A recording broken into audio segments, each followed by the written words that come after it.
The oldest inhabitant asks to be forgiven for stating what is not strictly true, as her own memory has been solely relied on for dates and circumstances.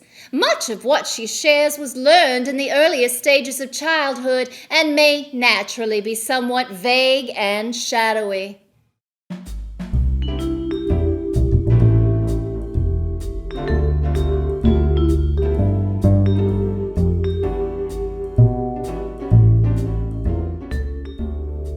You didn't hear it from me, but Lynchburg has been the abode of many distinguished loafers and beggars, some of whom would have been considered eminent in their profession even in these days of progress.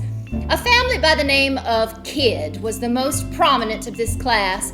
Ballard Kidd, the head of the family, was by profession a house painter, and systematically in the town did he and his children run a network that would put Fagin and the Artful Dodger to shame. Should even a doubt be thrown on this fact, the following lines by a local poet set the matter straight.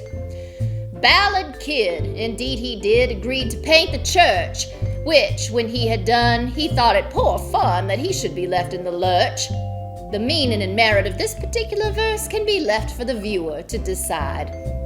Where other unfortunates were visited in due pecking order by the holier-than-thou grand dames of Lynchburg, Mr. Kidd himself called at regular intervals on his neighbors for such articles as were wanted for his daily arrangements. Various society ladies were anxious for his soul's good, and tracts, books, and religious newspapers were not unfrequently sent to him. But, upon being asked, Mr. Kidd would proclaim, "Did I read that little book you sent to me? No," slamming the door in the face of all the nosily-doodly Ned Flanderses on his doorstep. I imagine he reopened it a crack and added, "Nor the large book either." For, after all their missionary efforts, the ladies were mortified to learn that Mr. Kidd only used the large Bible sent to him as an undisturbed place in which to deposit some greatly gaudy-colored pictures which he possessed. Once again, I'll leave the viewer to imagine what sort of artwork I'm referring to. I am sure the ladies left picking a little, talking a little, cheaping and talking a little more. If you get that reference, you're either only slightly younger than myself or a theater kid. Either way, you got trouble. Anyway, Mr. Kidd's capacious mind found itself too much burdened in the quiet business of house painting, and on a summer's eve he might have been seen winding his way to the best fishing places on the river, accompanied by his sons. I can just hear the Andy Griffith theme playing right now. When rewarded by a good string of fish, the family would feast sumptuously for a few days, only begging from their neighbors bacon, lard, flour, and pepper for the purpose of frying their fish. But if the fishermen were unsuccessful, then the boys and girls of the family were sent out in various directions for the purpose of begging articles for supper and breakfast. I don't know if they whistled about picking a pocket or two, but if they did, we don't have the budget to play it with this recording.